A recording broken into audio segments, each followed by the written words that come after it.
Hi guys, how's it? In the name of Christ, it's your girl Cranky. It's Monday today, and goodness gracious, these power cuts, we can't catch a break. There's no reprieve, and they're coming 3 times a day for 2 hours each, from anywhere at the top of the hour to 10 minutes past for a whole 2 hours. And it's just severely depressing. I am currently on a mission to upload all of my long form content and just finally catch up, because I feel like there's an urgency. For whatever reason, I feel an urgency to do that, to just get my long form content out, and then I'll focus on my shorts. Shorts do grow my channel, definitely, but I cannot, for the sake of growing my channel, miss out on opportunities to get the information out there. Whether or not people watch my long form content at this point is irrelevant, because I just feel like I needed to put it online.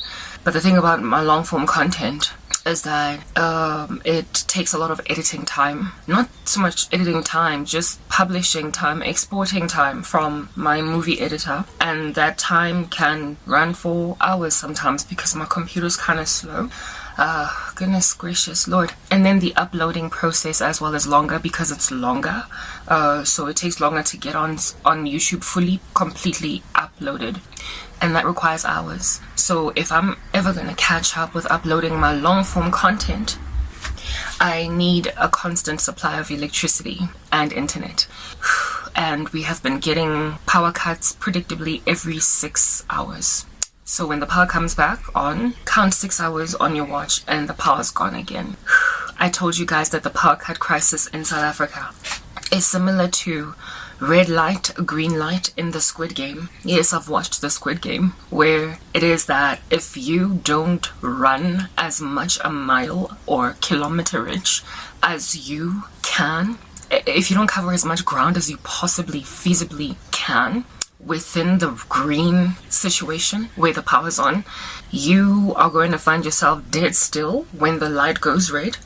And if you're not finished doing what you're doing, you get shot dead. It is extremely traumatizing. It's extremely depressing. It literally is like melancholy inducing, these power cuts. Because without electricity, there's literally no internet, and there is also no power. And if, like me, you have a plug-in device like my Mac, you can forget, for crying out loud, about doing any work at all. One of my biggest petitions that are accompanied by a lament from God has been, please give me a laptop. And the Lord has predictably worked very providentially for me, in the sense that things have come by a very natural process. So the only way that I can actually get a laptop is to actually get money and purchase one. And I am nowhere near making that kind of money. Heck, I haven't even gotten anywhere to making a rand at all. I'm building towards that. And so I just have to deal with the situation.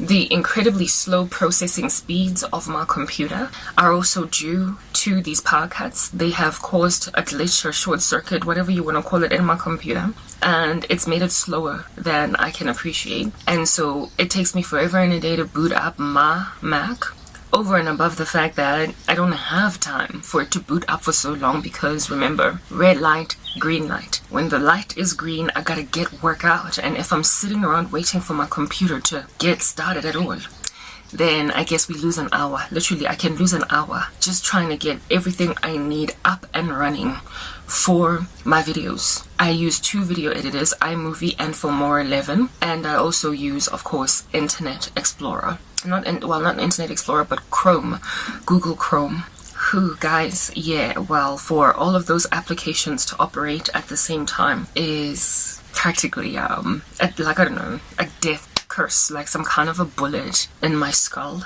I don't know, it's just like whatever drat, right?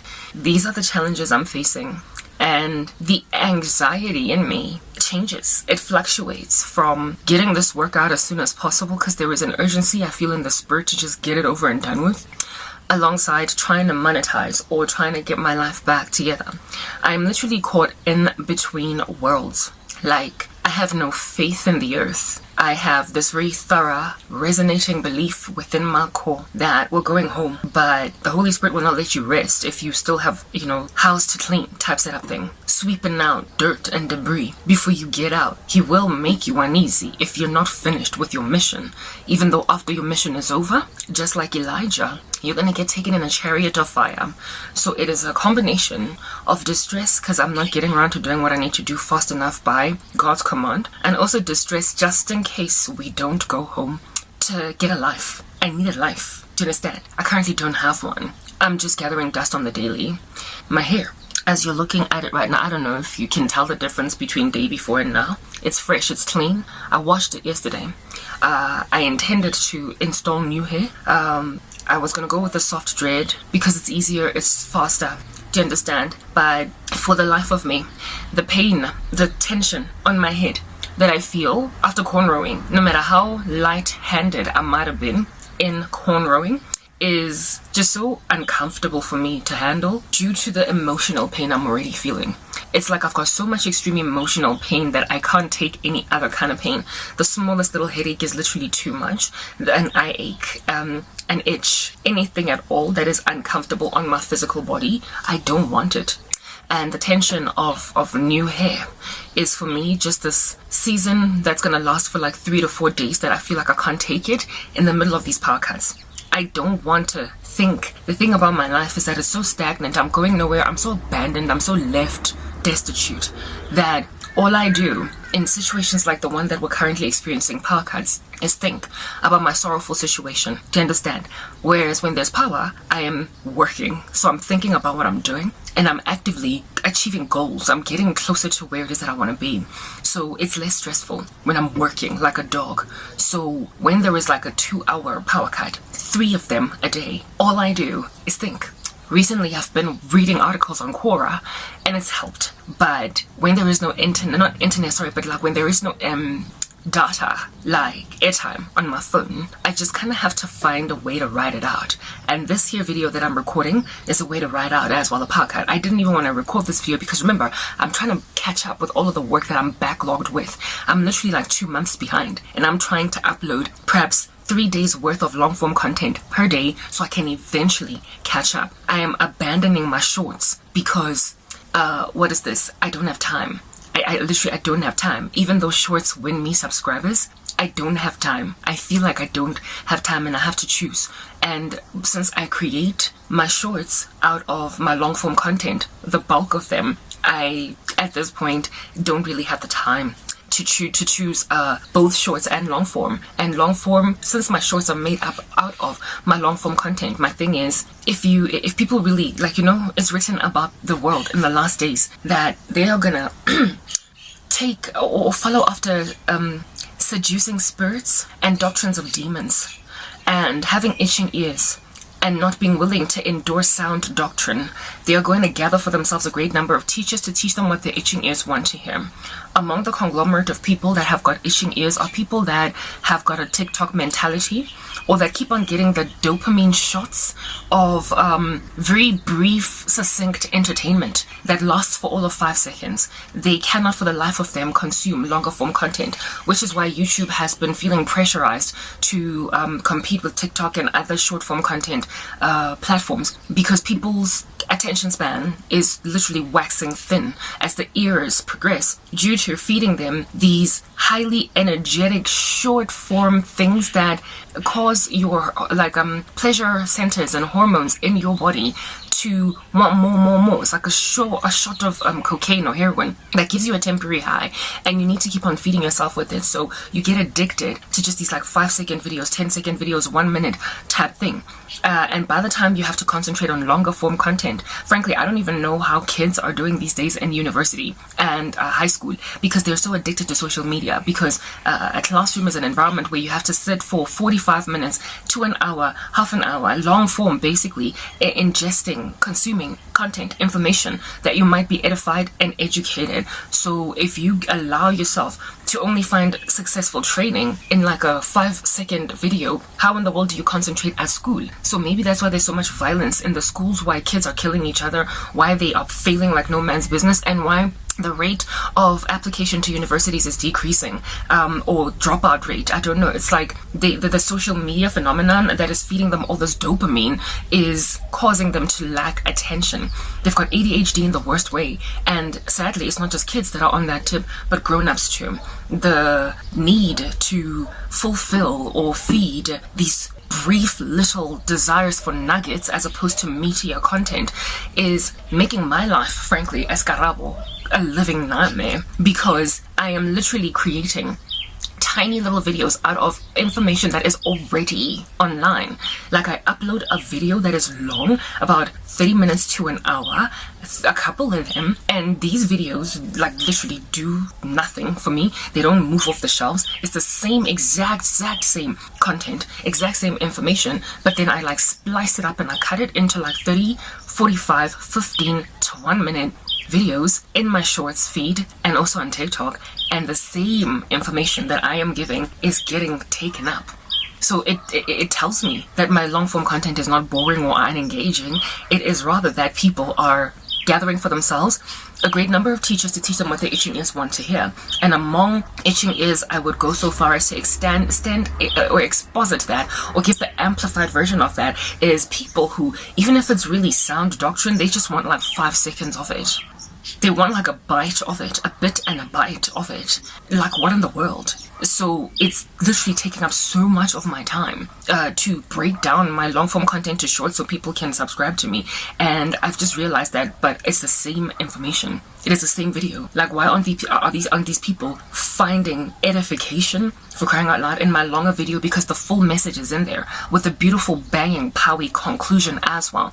Whereas the tiny little shorts, I have to somehow try and navigate around them in a way as to bring out a message somehow from a 1 minute within a 40 minute. So I've made a decision to trust the Lord my God, lean not on my own understanding, in all of my ways acknowledge him, and he will make my paths straight. I have made a decision to not stress the living daylights out of myself, because literally I'm going to start popping grays, and I'm not about that business right now. I don't have time to be getting old, like, not yet, okay? I don't even have children or a husband. I don't even know if that's ever going to happen before the millennial reign, but we're going to talk about that another day. Bottom line is, I'm going to end up literally unnecessarily just popping new grays and getting new wrinkles on my face because of the amount of stress that it takes for me to break down a 40-minute video into 40 individual shorts. I literally cannot do that. So people can realize that my work is worth watching. I'm going to trust God. Whatever it is that these witches have done, no weapon formed against me shall prosper, and I will refute every tongue that accuses me in the judgment, and I will condemn it. It is literally that basic.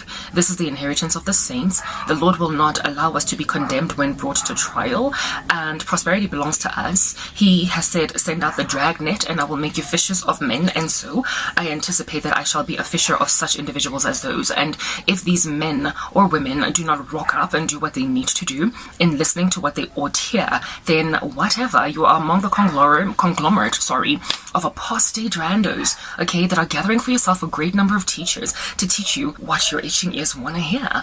I don't have time to be feeding goats. I should be feeding sheep, or anyone at all that is interested in being a sheep.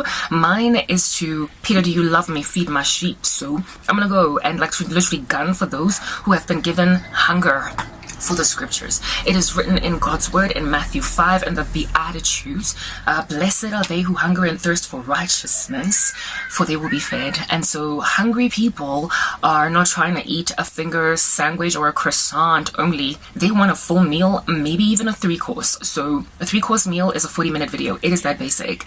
A gathering for myself, individuals that have got like a little bit of a heroin addiction or an cocaine addiction, but the addiction is called TikTok shorts or YouTube shorts. I'm sorry. I'm trying. I want to be as evangelistic as I can and as reaching as I can be, but I am noticing that a lot of people are even unsubscribing from me based on the shorts, due to the fact that they listen to literally 2 seconds of a bigger message and they don't get the grander scheme of what I'm trying to say. And then when they see another short that is rather getting to the point of a grander scheme, they're like, oh my goodness, literally they happen upon the understanding that I'm actually Christian, or that the bigger message is a bigger gospel message, whereas the shorter one is not as clear or as succinct, because literally I'm getting to a point. Who in the world covers all that in just 1 minute? So I am gonna find myself with this fluctuating increase in my numbers that I don't quite appreciate. Whereas if a person subscribes to me based on long form content, they've listened to the whole video, they've heard the whole message that Christ will put on my heart, and so if they're subscribing, they're convicted that what I'm saying makes sense. They get a full understanding of what's going on with me. Now, don't get me wrong, I'm not gonna stop doing shorts. They're an excellent strategy, and I'm grateful to the Lord for having helped me figure that is a holy grail to gain subscribers. But I, for now, need to catch up with long form content because that's what's truly edifying. And the longer my work just kind of sits around yet to be uploaded, because I'm busy creating shorts immediately after I upload my long form content, the longer it sits there, the more it, I don't know, gathers mold or something. The word of God is described as bread, alright? And if at all your bread is not quite being like thrown out there to be eaten like straight away, it's gonna go stale, and then if it stays in a dark environment, it might even get mold. So current affairs information that is being spewed out by the media, that is happening as at that very moment, I am like behind. Literally, I am behind, and I'm busy talking about, you know, like the war in Ukraine 5 months later type thing, if you get my point. Like literally Vladimir rocks up and pitches in that joint, and I'm talking about it 2 months down the line because I'm backlogged, but I spoke about it in real time at the time it happened. It's just that I haven't yet uploaded my video. The gospel will never expire, neither will the bread of life, but current affairs does. I need to be current. We all have got a different thing to offer in the church, and if we are not on par with what's going on in the world, we're not going to prosper to be relevant. Do you understand? So that is the mission that I am on at present, and I am finding life quite frustrating. So the power cuts that are slapping me upside the head every 6 hours in this like lackluster country, for crying out loud, are preventing me from catching up. Like, they're the reason I'm backlogged in the first place. There was a season we come from of this very nature, and now I am suffocating under like 6 hour green light seasons. They're just 6 hours. Like a full working day in corporate world, never mind South Africa, is 8 hours. I don't even have privacy. Do you understand? Like, I can't do anything. Like, people busy walking around outside shuffling. In corporate, 8 hours is what is prescribed as the amount of day, the amount of time that a regular human being would need to be fully productive and therefore beneficial for an organization. And South Africa, who is a country that has its own economy, she is a freaking economy, you know, like demand and supply. That is what South Africa is. That's what any nation is. It is they're all economies. What in the world are you doing to the productivity level of your nation when you only give them 6 hours to be productive? Like, what are you doing? This is 6 hours taken away from this region that I'm living in, ready put. And I imagine these podcasts are happening all over the show. These are 6 people. You basically you're cutting, you're chopping as a country in total 2 hours from the workforce productivity of your nation. What are you doing? And not only are you cutting 2 hours from these productivities of your country, you're doing this multiple times a day. So it doesn't matter if an organization operates in night shift or in daytime hours, or if it requires a 24-hour cycle. The expenditure on rebooting and like tapping into generator power, and what glitches happen on systems in the middle of those power cuts, and what glitches happen as well when the power returns again, it's all just productivity flying out the room.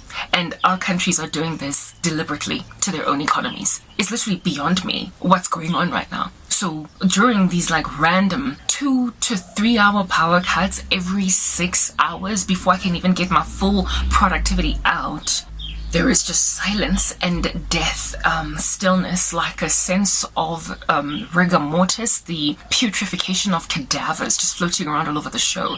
There is just this like ominous funeral dirge playing in the background. It is a sorrowful time for the whole country, and all our president can do is pay homage to a dead lady's son being inaugurated as king. This is obviously something that has to do with King Charles to be, now that his mama died. And I'm like, how in the world are we still a continuing concern as a human race when our leaders just easily effect satanic rituals on entire countries because some dude's mom died and now he's the king? Like, I don't get it.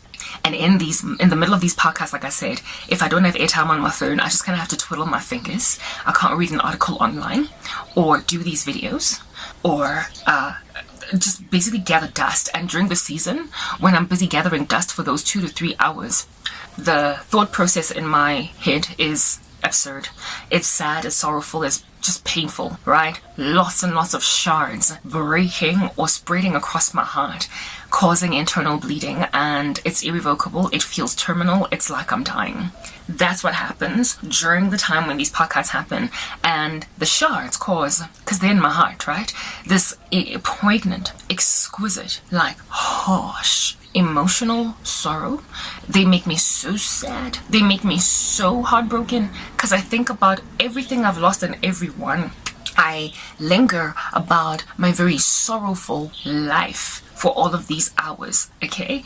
And so therefore I can't afford to have anybody pinch me, because then it's going to feel like somebody is sawing my hand off. I cannot afford to have anybody slap me, because then it's going to feel like somebody has hit me with a hammer on my cheek. I can't, like, it magnifies physical pain.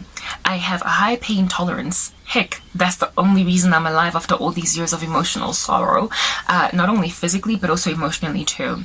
But you know, there is a limit to everybody. We are finite. We are yet to inherit incorruptible bodies that can take whatever in their stride. We are yet to even fully comprehend the grandiosity of God's provision and taking pain from the heart away. I don't even know how he's gonna do that, but he's gonna get it done, right? So while we're on this side and being as finite as we are, lacking omnipotence, lacking basically deity, a status of gods, we get to the end of ourselves. There is a little bit of a plateau that we hit, an asymptote when it comes to continuing to decline. There comes a time when you're so flat that you can't go down anymore, and on that day you're just a banana peel. And I'm getting close to that. Literally, I've reached an asymptote, a horizontal asymptote on the proverbial x-axis of the curve of my sorrow. Do you understand? That's where I find myself right now. So I can't go further down, meaning everything hurts more than it ought, including physical pain. And so where historically I could have brand spanking new braids, singles, cornrows, whatever, and just kind of, ride out a full day's work with this tension on my head that is tolerable. I can take it in my stride. Now, just an updo that's just even slightly tense on the sides, never mind in the center. It is so taxing on me. It's so painful. It feels like somebody is like pulling my hair out of my scalp with no tact, ripping my hairs out. That is how bad the pain feels. It's extreme. Everything just hurts. Do you understand? So this hair that I've got on my head right now, as you can see, it's not as tight as it could be. The hair that I did last week, the same hairstyle that I did last week, it was a little bit in. As you can see, there's a lot more hair that can go in there to make me a little bit neater. But you can see that there's like bulges here because I'm literally trying to not tighten my hair. It's loose on the sides, like it's even coming off there. As you can see, it's not as slick basically as it could be because I'm trying to avoid the pain of the tension on my head. This is a pain-free hairstyle. It doesn't give me grief, it doesn't give me problems, but it's not a protective style that I prefer to have that lasts for a couple of weeks due to the fact that I want to grow my hair. I really am interested in getting my hair to a certain level, but the tension on my scalp from cornrows that I first have to put on my head before I put in my crochet hairstyle is like, it lasts 2 to 3 days, guys. 2 to 3 days, that tension. Historically, I could take it in my stride. Some days I might even take like a grandpa or whatever to minimize the pain. That's what I used to do back when I was working in corporate, like one a day, just for like that 3-day period where the pain would just still be all up in my throat. But I could like have a normal thriving work day, laugh, even sleep all night long without feeling like I need to wake up to deal with the tension on my head or steam my head or whatever. Now, that tension on my head, if for the living daylights out of me, there is a power cut, I am thinking about my pain. I can't be here. I can't be working. I can't focus on exercise and other things that I do when there is productivity hours, when there's green light, basically. When I can't do that and I sit literally just waiting for the power to come and I think about my sad life, the pain on my head feels like fire. It feels like the eternal lake of fire when there's cornrows. Like It's bad enough that when I've got these 3 mapondos, it feels like somebody's pulling my hairs out, ripping it out of my skull, but it's a lighter hairstyle than cornrows. So when there's cornrows, no matter how gentle I might have been in even installing them or putting them on my scalp, it feels like the lake of fire has been poured out on my head. It feels like somebody has put molten actual lava on my head. Do you understand? And I can't deal. And I end up consuming so much medication. Like I end up taking so many sachets of grandpa just to subside it. And that's not healthy for me. It ends up giving me a stomach cramp and all that jazz. And this is all because of emotional trauma that has made even physical trauma. 1 minute. I'm sorry. My nose is runny. It takes my emotional trauma to another level because of, not emotional, but it takes my physical trauma to another level due to the emotional state that I am in. Now, a country as wicked as mine, the governmental structure and the individual people on the ground, frankly, that lack tact and decorum, will have no regard for the impact of their indiscretions and their corruptions. They will have no regard for the ramifications on the downward spiral, the domino effect, the ultimate, over and above what you have done today. Random effect later. No foresight. They don't stop to think presently what could be the wide-scale ramifications of your present actions. They have this ricocheting effect. Have you seen a ricocheting stone on a river, on the surface of a river? You know how the stone hits this one place and then the water ricochets, and the radius of the ripples is so broad in comparison to where the stone landed or where it ricocheted that I guess that basically the stone's impact is larger than the size of the stone itself or even the surface area where it landed, because it goes out so broad. Their actions ricochet. They ricochet in the worst way. They cause ripples that are far-reaching. They steal 10 rand only to steal 100,000 in totality from the economy. You understand what I'm saying? So this corruption in the country that has caused these power cuts has ricocheted into the total economic collapse of South Africa. We've got like junk status, if you know what I mean. We've been rated poorly, and this is not just happening in my land. If it was happening in South Africa only, or in Africa, because we know our governments are whack in Africa, then maybe I would have hope to move to Australia, to the United Kingdom, to the United States, to Asia, wherever, Europe, wherever it is, that I could, I guess, have a better existence, a better life due to better moral compass on the part of like politicians. But the moral turpitude is ubiquitous. It is worldwide, and there is literally nowhere to land our feet anymore. There is no more country that we can successfully emigrate to and have a better life. We would no longer can we be exiled anywhere and actually have a better existence due to trusting that corruption is not as prolific in that land. Like politicians across the world all over the show are literally spinning on the spot. South Africa has, by a large margin, being among the best countries to live in Africa for a very long amount of time. It has been recognized as such for a minute. Heck, Cape Town has even been voted the best city to live in the world. And yet it is as insufferable as it is. As a South African, I cannot stand it. So even those places that are being voted, it's alright, you can like be cool here, are not alright. The United States used to be a safe haven for a whole bunch of people struggling in their countries, especially in South America, to find a better life. It's like got so much corruption now on the ground, with Joe Biden basically just kind of hitting his head every single second that he can fathom any strength or muster any strength in his aged body. There is nowhere to go. There is nowhere to turn. It's just evil everywhere. It's dark. It's like the days of Noah. The thoughts and intentions of mankind are evil continually. There's nowhere to go. So there's nowhere where I can go and live, where my cornrows are not going to hurt more than necessary anymore, where my pain receptors are basically going to be complaining against me, saying, Karabo, don't you dare invest any extra amount of pain, because then I will not help you. I will not minimize the sorrow, because you have just overwhelmed me with pain. I have to deal with your emotional pain, and then over and above it I have to deal with the fact that you keep on like pouring out molten lava on your scalp. What are you doing? So that is the reason why I have not done my hair. That's the reason why, even though it really helps my hair grow much faster, I manipulate it less when it's in a protective style, and so it has more time to breathe and do its thing. That is why I have not done that. I want to do my hair. I do.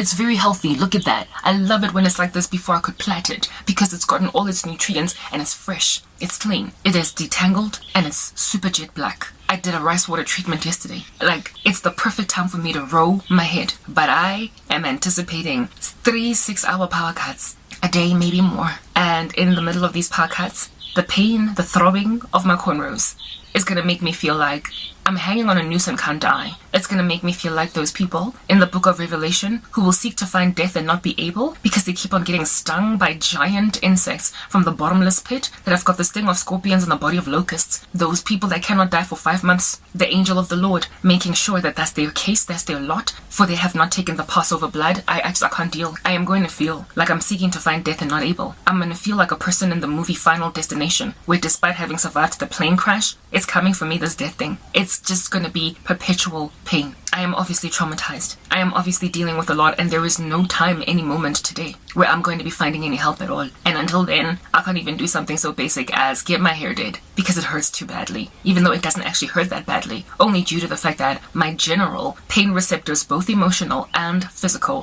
have been overwhelmed by South Africa, by the wickedness of the world at large, by the moral turpitude of the human race. And there is no way for me to land my feet. It is the days of Noah, don't you get it? The thoughts and intentions of mankind are evil continually. The wickedness on the earth is exorbitant, it's exquisite. It has come out to the nostrils of the Lord and caused him to want to vomit, gag. Frankly, everything is disgusting. Our nation's leaders are wicked. And do you know why? Nation's leaders continue to get away with the level of murder that is being committed against us as South Africans is being committed. They only get away with it because of the individual citizens on the ground. It's written in God's word that when a wicked man, I guess, or a woman, it takes power, the people on the ground languish, they mourn, they lament. Yes, indeed. Are we not languishing? Are we not mourning as South Africans? Are we not mourning or languishing as global citizens in totality? Like, our countries are just basically crazy, all of them, okay? There's no way to run. I wanted to go to the UK. Who'd have thunk it? I can't. It's whack there too. It's whack. Like, look at Boris Johnson and his dethroning alongside a whole bunch of his members of parliament. Like, there's literally nowhere to turn. Every country you think there's hope in, there isn't. Australia, wicked. Look at what they did to its citizens on the ground during coronavirus. Like, it's whack. And on top of that, they keep on getting flooded. Their financial hub, Sydney, not so long ago got flooded. The Lord is clearly judging them, and despite the amount of judgment the Lord is pouring out on them, they are not repenting, not any minute yet. It's global. There's nowhere to run. There's nowhere to look. I literally feel like that man and his kids in the movie Body Snatchers, where the wife turns into one of the converted. And when the man is like, kids, let's run, let's go, dad, let's run away. The wife is like, where you gonna go? Where you gonna run? Where you gonna hide? Nowhere. Because there's no one out there like you left. And when they run out of the house, she screams that loud screech, and everybody in the community comes out to come and get them. Christians are living like Edward Scissorhands. Do you understand? Isolated and ostracized from the community because nobody quite gets what's going on yet. Like, the level of persecution of Christians is so harsh right now that there's nowhere for us to go, nowhere to run, nowhere to hide. Because there's no one out there like us left. There is no more seeking asylum in the US, no more seeking asylum anywhere in Europe, in Australia. Literally, if you're in Africa, stay, girl, because it don't get better nowhere. There is nowhere where it is better. Well, according to Christ, that's what's going to happen in the last days. There's not going to be anywhere for us to run. That's why people ask the mountains to fall on them, hide them from the face of the one seated on the throne due to the tribulation. There is nowhere to go. And people don't even improve in their moral character during the tribulation because they kill the two people that are given them as witnesses by God. They harass and ransack the living daylights out of them to a point of martyrdom, and then they laugh watching them on television as their cadavers gather dust on the street for 3 days there in Jerusalem. That is what happens. The wickedness of mankind has gotten there, guys. If at all our wicked kings are no longer being groveled and mourned against, then there's nothing here that we're doing. There is this super wealthy real estate black man in this country. I shall not mention his name, it's not necessary.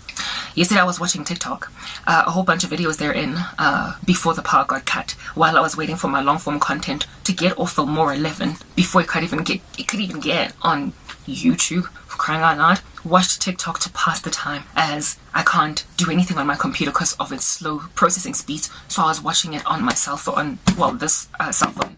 I've got two phones, you guys know that.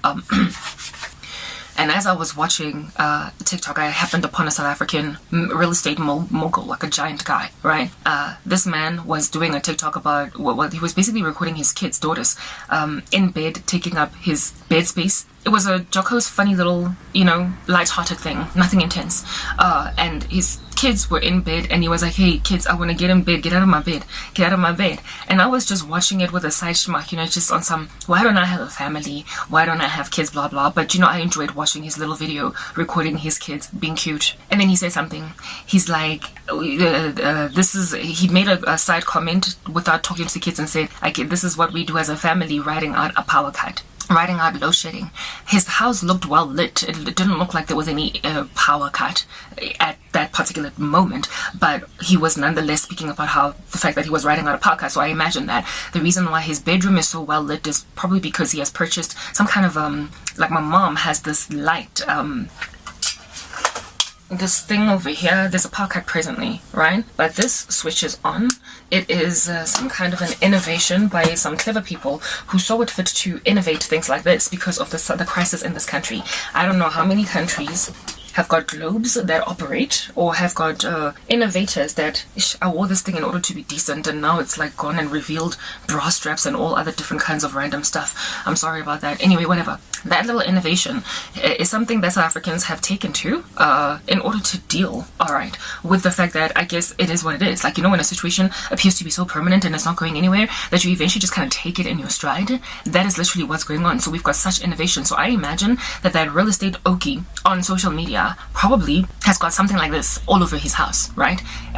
Like lights that continue to operate or that are battery powered, that you switch on, that illuminate your entire house, basically living like a household in the Victorian era that has got a chandelier, the chandelier of which is not so much made up of lights as it is candles that are lit, and so the whole room is lit at night. How people back in the day before electricity was innovated lived. Yeah, he's got that's why his lights look like they are the proper electricity, but it's probably some generator situation, not generator, but something that works with a battery like this, or even generator. And my thing was, this man is wealthy. He is wealthy like no man's business. He is really very well known in the country. He has been interviewed on Top Billing and everything for his real estate work that he does. He is into flipping homes as well, like Scott Disick, blah blah, right?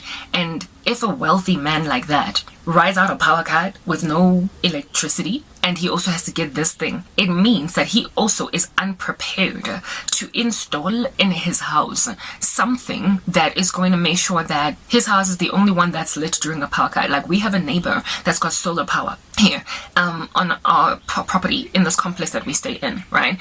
Our complex, there is no unit here that is larger than 3 bedrooms. It's a relatively quaint establishment with homes that are a normal, decent size, but they're not big. It's not for wealthy people, it's for middle income people, this complex that we live in. So solar power for a person living here likely is affordable and he can deal. This man's house, as he was scanning the periphery of his bedroom alone looked like it could have the surface area or the square meterage of this entire property. That was the bedroom on its own. I remember just being like, whoa, what a huge bedroom, right? As he was scanning, because the domestic worker came to talk at the door, and he then panned the camera to face the domestic worker, and like the distance from him and where the camera was at to where the domestic worker was at, like you could literally run for a good 3 seconds before you got to the domestic worker, the way that room was so big.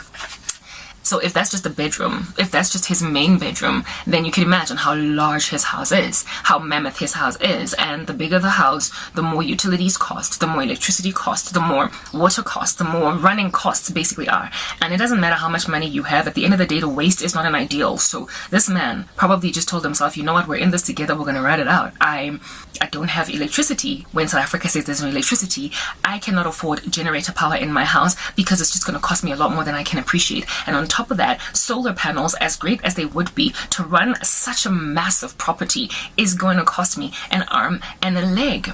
So it just does not make proper financial sense for the sake of comfort for me to not have this. So what I'll do is I'll just, invest in lights like this in my house, so that when there's a power cut, at least there will be some electricity. Sorry, there will be light, but there will not be electricity. Now, my neighbors, the ones like ish, black people, there is this terminology that we use, back opposite, front opposite. They're not really next door neighbors, and they also don't belong to this particular unit, this complex, sorry, but they're next door. We're like a whole bunch of clustered sectional titles that are like lying next to each other. These neighbors of ours that are opposite us, a white couple, every so often I hear their kettle whistling. The kettle whistling, right? My mother, I counseled her to get a gas stove first and foremost. It took a minute for her to get that did, but she finally did. And as soon as she purchased a gas stove, she got rid of the electric kettle and started buying one of those whistling cutie pies that existed back in the day, that now are like a fashion item because they just look so good. They're kind of antiquated in their look, so it makes for a nice little like rustic feel to your kitchen.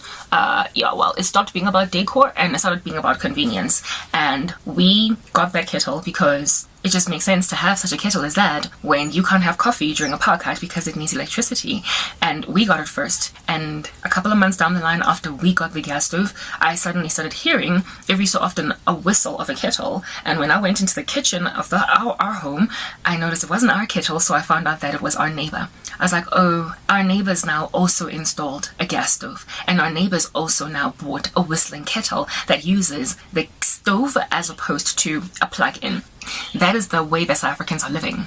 We have had to come up with ways around the situation, including the wealthy among us, including men like that real estate mogul Oki with the 2 daughters in the bed. He also probably has a whistling kettle and a gas stove alongside lights that operate during apartheid because they've been battery operated. Now, the battery charged, but these lights, if the power lingers for longer than a certain amount of time, they die. And if the power gets cut, again, later on in the day, the amount of time that it takes to charge that light is not as long as it is required for it to get to a full battery. So the next time, that light is not going to give you all the power that it needs, all the power that it needs to linger all the way up until the end of a 2-hour power cut. So we are living in dim, dark houses while waiting for power to come back on, when there was a time when this amount of outages, these multiple outages per day, never mind week, were unfathomable. They were unfathomable. This real estate guy, right, is like older than me. He's like perhaps like 45, 43, I don't know, right? So he knows what life used to be like when we were coming up in the 90s. He knows what life used to be like when we were in the early 2000s in South Africa. If at all you're older than a certain age, if you were not born in the year 2000 or 2003 and 5, you will remember a time in South Africa, heck, even people that were born in 2003 and 5 might even have memory of a time in South Africa where power cuts were not the norm. This is not something that has been an issue for our particular nation, for South Africa, for like ever in a day. Like there are countries, my older sister in the beginning of her career worked in Nigeria.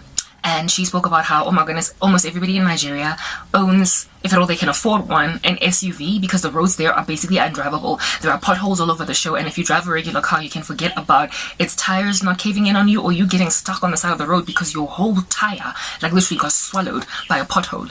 She spoke about how that's an issue and how almost every household in Nigeria also has got a generator. Like the day that happens to South Africa, I'm going to be like, what's going on? Why? Because of the lack of reliability of governmental provision of power. So issue with that, with electricity alongside infrastructure, like road infrastructure. I had a friend that broke my heart, but whatever, let's just speak about the situation. That came from Nigeria, a guy that also, when I asked him, why did you come to South Africa? Why did you stay here after your university years ended?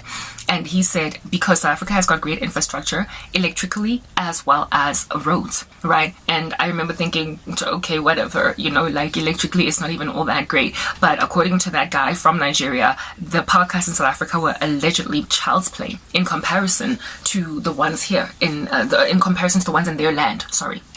So basically, what I'm trying to get at right now is that Nigeria has always had an issue with corruption, an issue with electricity provision, an issue with all these things. Nigeria is, however, Africa's largest economy. We all know that, right? It is a relatively successful country in Africa, and yet despite the level of prosperity of the Nigerian economy, the Nigerian government can't quite get around fast enough to fixing the roads and to fixing the electrical infrastructure. Corruption is keeping the largest economy in Africa strangely uninhabitable. It's weird. There was a woman online, I spoke about her actually yesterday on Quora, speaking about the United Kingdom and how it is that she moved from South Africa to the UK. She lived across the world and she decided now to take a little bit of a year in the United Kingdom.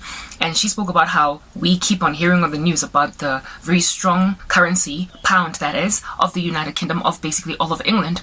We keep on hearing about all that, and yet me living personally as a South African citizen in this country, I have come to learn that this nation is actually quite poor because the standard of living of its individual people, literally something like 80% of them, is so lackluster, even in comparison to some of the least earning people in South Africa. It is so lackluster. Their homes are so rotten, ceilings falling apart and everything, that she was shocked at the standard of living of citizens in the United Kingdom in comparison even to apparently a third world country like South Africa.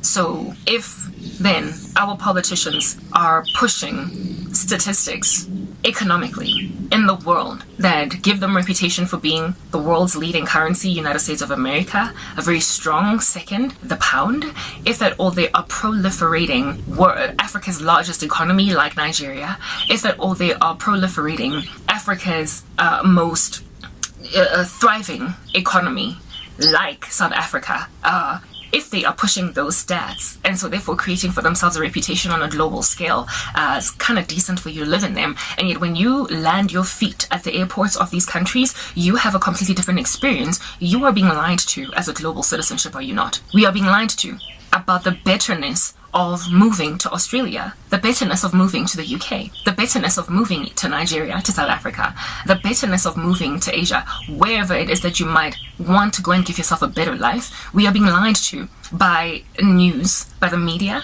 by the even economic journals of this world that make you believe that insofar as I can just up and leave, pack my bags and go across the oceans to this place, I will not experience the same level of indiscretion by my government as South Africa. And then you get to the UK and you're living in a house with a rotting roof, and it's better to you. It would have been better for you to stay at home. There's nowhere for us to go. Our politicians are inflating their faces, their political personalities, or their political what is the word that I'm looking for? Reputation. They are inflating their political reputation in the eyes of everybody using media, of course, because a lot of media is also run by whoever is the leading party. I mean, we all know that the SABC belongs to the ANC, for crying out loud, right? And so therefore they will pontificate or proliferate the agenda of whoever is currently running the show to a point of these guys ending up winning ridiculous prizes like Nobel Peace Prizes and all different kinds of random awards for doing a better thing out here in these streets.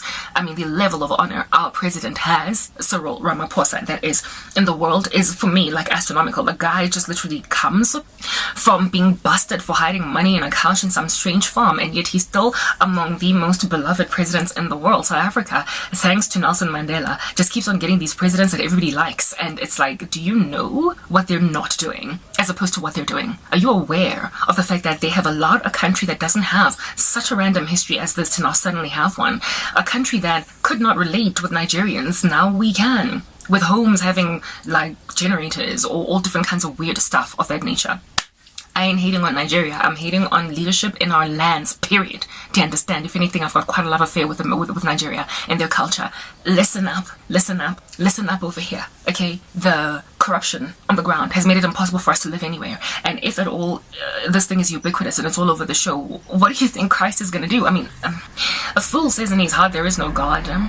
And an even greater fool in his heart says there are many gods. So I don't know. Christ is the only way. And whatever religion it is that you might belong to, understand that you belong in a God. You belong to a God. You believe in a God. And if at all you believe in a God, you therefore believe in a creator, right? You therefore must also believe that a creator cares for his creation. And that if things just go so pear-shaped and so awry down below, in the thing that he has created, that it is no longer recognizable from the time that he created it or intended purpose for it is nowhere near where it needs to reach, the bullseye has been missed by like 10,000 kilometers. Do you not then anticipate that that creator will just end it all and start afresh? Whatever your religion might be, there's only one way to heaven, Jesus. He is the way, the truth, and the life. But in so far as you have any kind of religious belief at all, you ought to anticipate that this is the end for us all. This ought resonate with the eschatological beliefs of every religion. When the creation is no longer viable as a going concern, then if you believe in a creator, then you must trust that he will end things. And the only one that did actually create this joint is Jesus. And so therefore, if you want to be safe, rescued, ushered into an ark of sorts, that you might go into the sunset with the one true God who has power to reverse the effects of what you call climate change, then you will repent and give your lives over to the Lord Jesus Christ. The Lord saw the wickedness on the earth in the days of Noah, and it didn't even have an issue with climate change at the time. And it also did not have as many people as it presently has. It only had several hundreds of millions of people. And with these few randos, he destroyed it all and started from scratch. He did it then. This time around, there's 8 billion people, literally way more of you than are necessary. In the book of Revelation, not necessary creation, but then are acceptable in one's stride if they're wicked. Okay, the Lord is happy that there should be 10 billion people insofar as they're obedient. Do you understand? But 10 billion randos? No, okay? In the days of Noah, God cut it short. In the book of Revelation, it is written that the Lord is going to destroy those who destroy the earth. So all these like random agendas being proliferated even on like Netflix, where apparently the world is ending because we're emitting too much like nitrogen, methane, carbon, goodness, like there's no gas that cannot be identified on the periodic table that we're apparently not emitting that is destroying the earth. According to these guys, they're being unreasonable. We can't even fart without being destructive to the environment. So based on human beings, we are the reason why everything is just falling apart, and the earth is literally being held in outer space with sticky tape. That is what they are saying. They're blaming it on every element in the periodic table and every compound that can come together as a result of them fusing. They are blaming atoms, molecules, on why the earth is ending when we are made up of atoms, of molecules in and of ourselves, instead of looking at themselves.